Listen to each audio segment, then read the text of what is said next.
안녕하십니까. 생방송 충북 오늘은 수요일 아침에 인사드립니다. 여러분 안녕하세요. 네, 요즘 감미로운 목소리로 아름답게 노래를 부르는 가수를 고막 여친, 고막 남친이라고 부르는데요.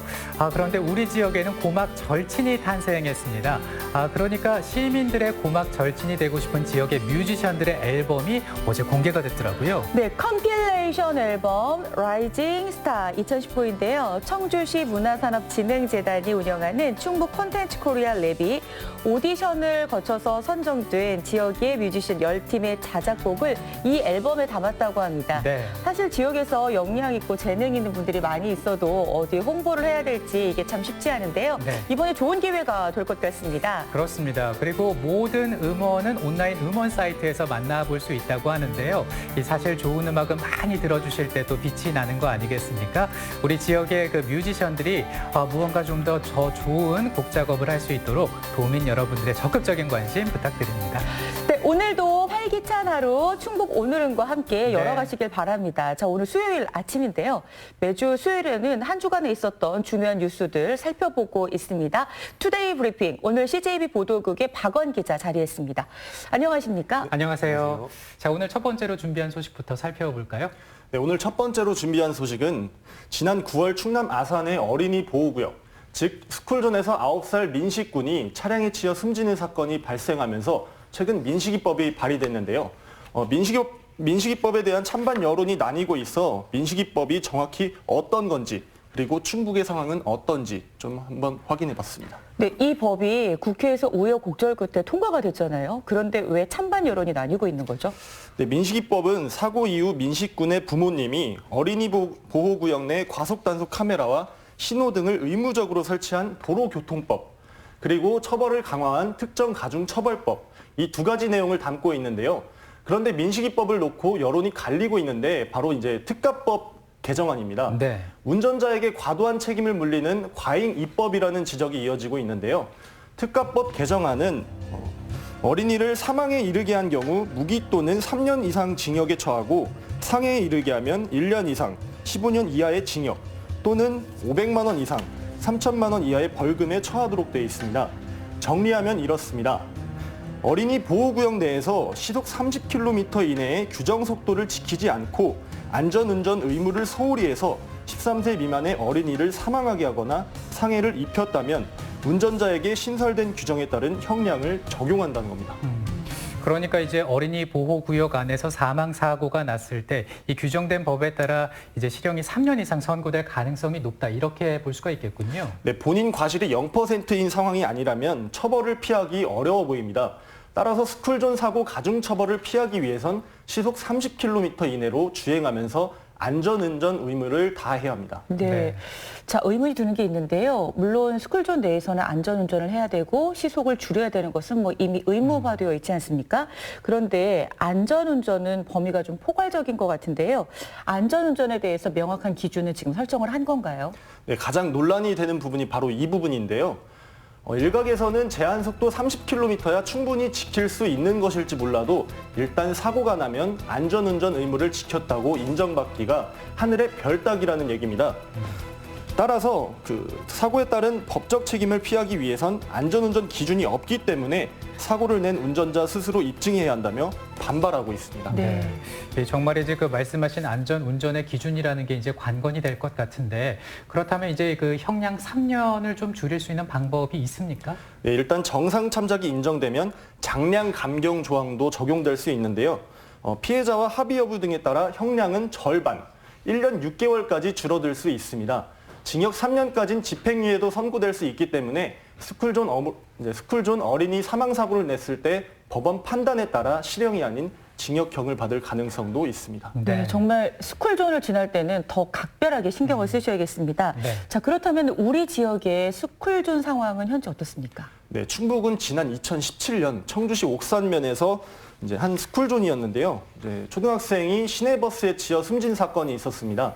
하지만 제가 현장에 다녀와 보니까 안전에 더욱 주의를 기울여야 하는 곳이지만 여전히 단속 카메라나 신호등 같은 것은 찾아볼 수 없었습니다.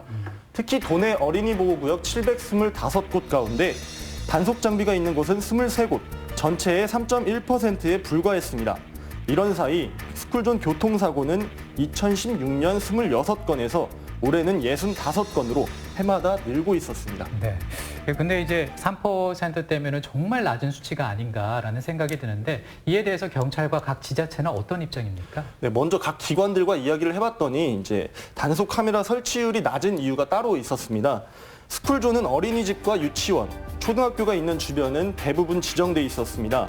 하지만 골목길에 위치한 곳에는 과속 카메라를 설치할 수는 없다는 입장입니다. 그리고 단속 카메라가 한 대당 약 3천만 원의 가격을 형성하다 보니까 이제 초등학교 주변을 우선적으로 설치 추진하고 있지만 예산 문제가 해결되지 않으면 당장 설치는 어렵다고 밝혔습니다. 네, 아이들의 안전을 위해서는 단속 카메라 등등이 좀 빨리 네. 설치가 되어야 할 것 같습니다. 자, 이번에는 두 번째로 준비한 소식 살펴보겠습니다. 어떤 소식입니까? 네, 지난달 12일에 이제 학원 차량에서 7살 아이의 손가락이 절단되는 사고가 발생했습니다. 그런데 사고 이후 차량이 병원이 아닌 학원으로 향해서 아이가 벌써 3차례나 수술을 받고 네. 이제 좀 논란이 일고 있는 내용을 준비했습니다. 네, 그러니까 이제 아이의 손가락이 절단이 됐는데 병원이 아니라 학원으로 갔다고 하니까 좀 의아스러운데 어떻게 된 겁니까? 네, 청주에 거주하고 있는 7살 A양이 태권도 학원 차량을 타고 집으로 향하던 중 손가락이 절단되는 사고를 당했습니다. 이제 학원 차량이 커브를 도는 과정에서 접이식 의자에 손가락이 끼었는데요. 당시 의자는 고장나 있던 상태였고 만 13세 미만 어린이 통학 차량에 반드시 타 있어야 할 동승 보호자도 없었습니다. 더 큰 문제는 사고를 당한 뒤 학원 차량이 향한 곳은 병원이 아닌 학원이었습니다. 같이 타 있던 원생들을 모두 내려준 뒤에야 병원으로 향했고 그 과정에서 잘려나간 아이의 손가락은 더럽혀졌습니다. 늦어진 응급처치에 잘린 부위의 오염 정도도 심해져서 3차례의 수술을 받았지만 아직도 접합 여부는 불확실합니다. 네. 이 부모님 마음이 오죽하겠습니까? 그렇습니다. 그리고 왜 이렇게 했을까? 근데 학원 측의 지금 입장은 어떤 건가요? 네, 학원 측은 다소 다른 입장을 보였는데요. 동승보호자의 미탑승이나 안전벨트 미착용 등 규정을 지키지 않은 부분에 대해서는 인정했지만 늦어진 응급처치에 대해선 일단 아이들을 전부 차량에 태워 다닐 수 없으니까 체육관으로 이동해서 다른 아이들을 직원들한테 인계하고 바로 병원으로 향했다는 건데요. 하지만 보도 이후 많은 누리꾼들이 자신의 아이라면 어떻게 했을까, 아이가 병원으로 향하는 동안 얼마나 아팠을까 등의 댓글을 남기며 분노했습니다. 그럼요. 네, 정말 그 상식적으로 이해가 되지 않는 부분인데요.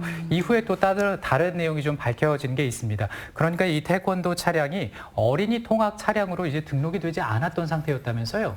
네, 지난 2015년부터 시행되고 있는 세리미법과 아까 말씀드렸던 민식이법 등 아이들의 교통 안전과 관련해 많은 제도 개선이 이뤄졌지만 아직도 현장에서는 제대로 지켜지지 않고 있습니다.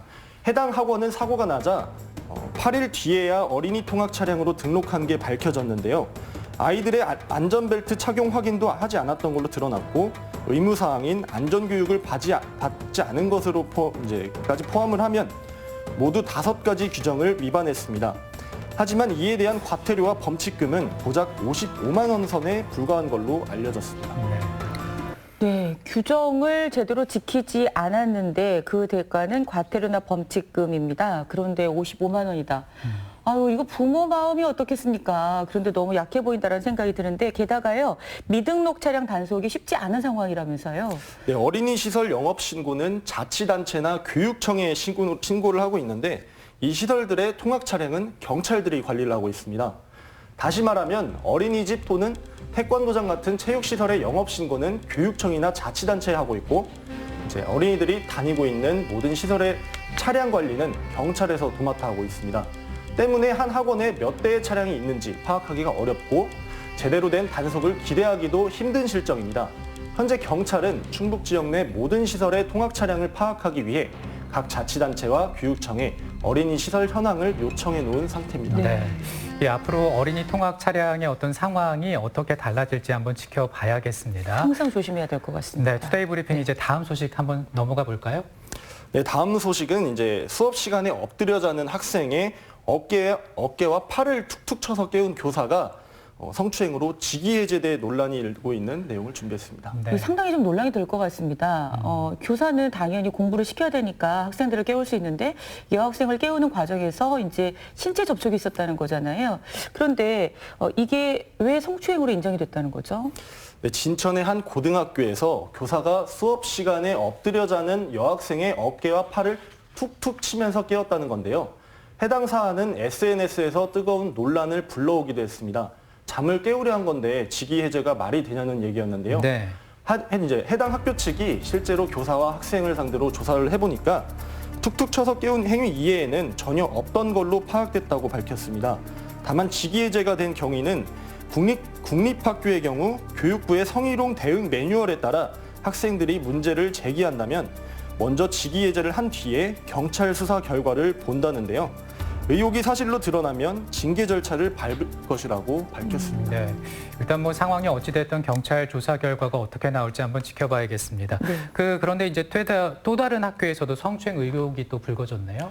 네, 지난해 스쿨미투가 터졌던 청주의 한 고등학교에서 또 성추행 의혹이 불거졌습니다.